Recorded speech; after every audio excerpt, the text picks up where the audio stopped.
Hi అండి, welcome to mummies kitchen. ఈరోజు మనము రాగి రొట్టె ఎలా తయారు చేసుకోవాలో చూద్దాము. హెల్తీగా ఉండే రాగి రొట్టెని తయారీ విధానాన్ని మీకు చెప్తానండి. రాగి రొట్టెకి కావాల్సిన పదార్థాలు చూద్దాం. ఒక గ్లాసున్నర రాగి పిండి తీసుకున్నాను నేను. మనకు దీంతో ఒక 3 నుంచి 4 రోటీస్ వరకు అవ్వచ్చు. కొంచెం క్యారెట్ కూరని తీసుకున్నాను, ఒక బౌల్కి హాఫ్ బౌలు. ఇది పాలకూర అండి, ఏ ఆకుకూరన్నా వేసుకోవచ్చు, కొత్తిమీర వేసుకోవచ్చు, తోటకూర వేసుకోవచ్చు, ఏదైనా వేసుకోవచ్చు, మీ ఇష్టం. అది హాఫ్ కప్పు ఆనియన్ తీసుకున్నాను, ఒక 4 పచ్చిమిర్చి తరుక్కొని పెట్టుకున్నాను, ఉప్పు సరిపడా, మనకి ఎంత సరిపోతే అంత. ఆయిల్ కొంచెం తీసుకున్నాను. రాగిపిండి గ్లాసున్నర అన్నాను కదండి, ఈ గ్లాస్తో గ్లాసున్నర పిండి తీసుకున్నాను నేను. పిండించుకొని పాన్ పెట్టుకున్నానండి నేను. పాన్ హీట్ అయ్యేదాకా ఆగుదాం మనం, ఒక 2-3 మినిట్స్. పాన్ హీట్ అయ్యింది, ఆయిల్ వేసుకుందాం. కొంచెం ఆయిల్ యాడ్ చేసుకున్నాను. ఇది మనం రోటీస్ కాల్చుకోవడానికి ఆయిల్ అవసరం అవుతుంది కదా.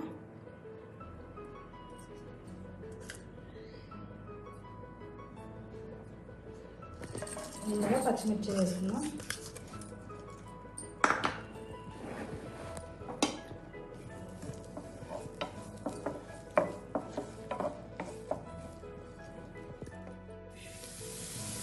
పచ్చిమిర్చి యాడ్ చేశాను.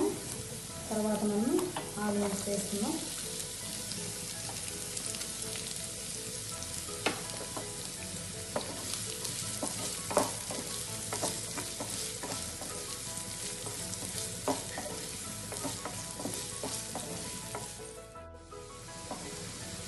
ఇది రెండు కొంచెం బ్రౌనిష్ కలర్ వచ్చేదాకా మనం వేసుకోవాలి. ఒక 2 మినిట్స్ అన్న పడుతుంది. కొంచెం తొందరగా కావాలనుకుంటే కనుక కొంచెం సాల్ట్ లైట్గా, ఒక పించ్ ఆఫ్ సాల్ట్ చక్కెరిస్తే తొందరగా డీప్ ఫ్రై లాగా అవుతాయి అన్నమాట. తర్వాత నెక్స్ట్ ఇంగ్రీడియంట్స్ అనేవి యాడ్ చేసుకున్నాము. చూసారు కదా, ఉల్లిపాయ పచ్చిమిర్చి కొంచెం దూరగా వేగి కలర్ కూడా చేంజ్ అవుతూ ఉంది. నేనైతే 1 కప్పు పాలకూర తీసుకున్నాను. మీరు కొత్తిమీర తీసుకోండి, చుక్కకూర తీసుకోండి, మెంతాకు కూడా ఇంకా బాగుంటుంది, బచ్చలాకు, తోటకూర, ఏదైనా ఒకవేళ 2-3 ఉన్నా కూడా వేసుకోవచ్చు, మనకేం ప్రాబ్లం లేదు. క్యారెట్,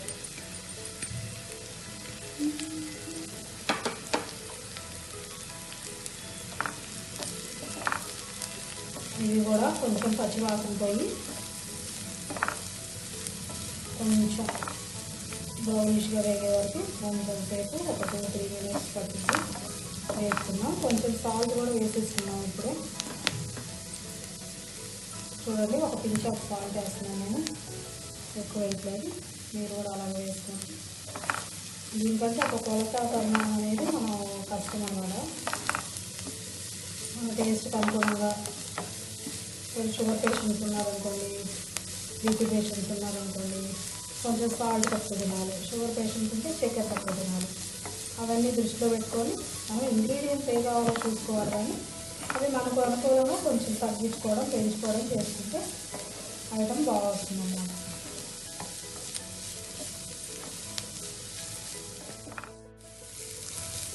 ఇప్పుడు దీంట్లో మనం గ్లాసున్నర రాగి తీసుకున్నాం కదా, దానికి సమానంగా గ్లాసున్నర వాటర్ యాడ్ చేసుకున్నాం.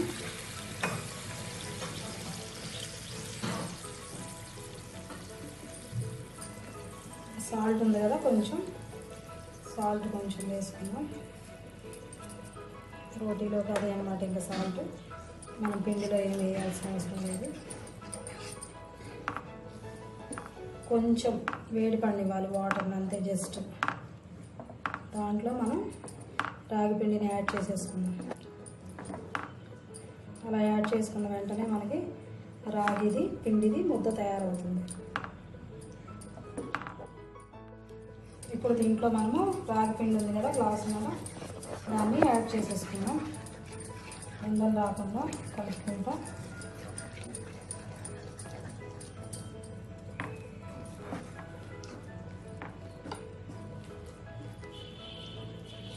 బాగా మొత్తం కలిసేటట్టుగా ఈవెన్గా కలుపుకున్నాం. స్టవ్ కూడా ఆఫ్ చేసేసుకున్నాం. చూసారు కదా, పిండి అంతా ఇలా వచ్చింది మనకి. దీన్ని మనకు కావాల్సిన సైజులో కావాల్సిన రోటీ ఎంత సైజు ఉంటే అంత ఉండ, నేను ఈ సైజు ఉండ తీసుకున్నాను. దీన్ని మనం ఓ ప్లాస్టిక్ పేపర్, బటర్ పేపర్ ఉంటే కనుక మీకు అందుబాటులో బటర్ పేపర్ మీద అయినా కూడా బాగుంటుంది.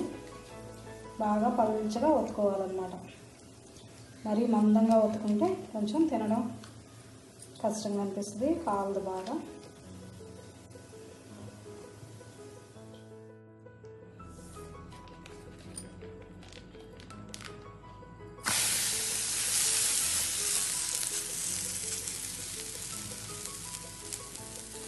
ఇలా వేసుకున్నాక చూసారు కదా ఎంత సన్నగా తయారు చేసుకున్నాను. నేను చపాతీ అంత సన్నగా వస్తున్నాను.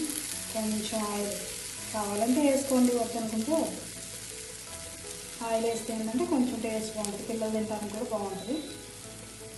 ఆయిల్ లేకపోతే కొంచెం గట్టిగా అనిపించినట్టు అనిపించింది. చూసారు కదా 2 సైడ్స్ ఇలా కాలిందనమాట. ఇలాగే అన్ని రోటీస్ని నేను తయారు చేసుకున్నాను. చూడండి 2 పక్కల ఈవెన్గా కాలిపోయింది. లోపల వేసిన ఆకుకూర, క్యారెట్, మనకి ఆనియన్, మిర్చి అన్నీ వేసాము. ఇంకా దీన్ని స్టవ్ ఆఫ్ చేసేసి సర్వింగ్ ప్లేట్లోకి తీసుకుందాం. చూసారు కదండి, రాగి రోటీస్ మనకు రెడీ అయిపోయినాయి. నేను కలుపుకున్న పిండితో నాకు ఒక 5 రోటీస్ దాకా వచ్చినాయి. ఒక రోటీ తిన్నా కూడా ఒకరికి సరిపోతుంది విత్ ఆనియన్తో, ఆనియన్ మంచింగ్తో. దానికి మనం ఇంగ్రీడియంట్గా నంచుకోవడానికి పెరుగుని తీసుకోవచ్చు, పెరుగుతో నంచుకొని తినచ్చు. అలాగే నేను ఇంట్లో ఈరోజు తయారు చేసిన బీరకాయ చట్నీ ఉందండి, దాంతో అయినా తినచ్చు. లేదు పిల్లలు కారంగా ఉంటుంది చట్నీ మంట అనుకుంటే కనుక బెల్లం పాకం అండి, పాకంలో ఏమైనా ముంచుకొని తింటే మాత్రం రాగి రొట్టెలు చాలా టేస్టీగా చాలా బాగుంటాయండి. రాగిలో స్వీట్ అనేది మనకు చాలా బాగుంటుంది. సో మీరు కూడా ఇంట్లో ఒకసారి ట్రై చేయండి, ట్రై చేసి టేస్ట్ చేయండి. అలాగే మా ఛానల్ లైక్ చేయండి, షేర్ చేయండి, సబ్స్క్రైబ్ చేసుకోండి. థ్యాంక్ యూ అండి.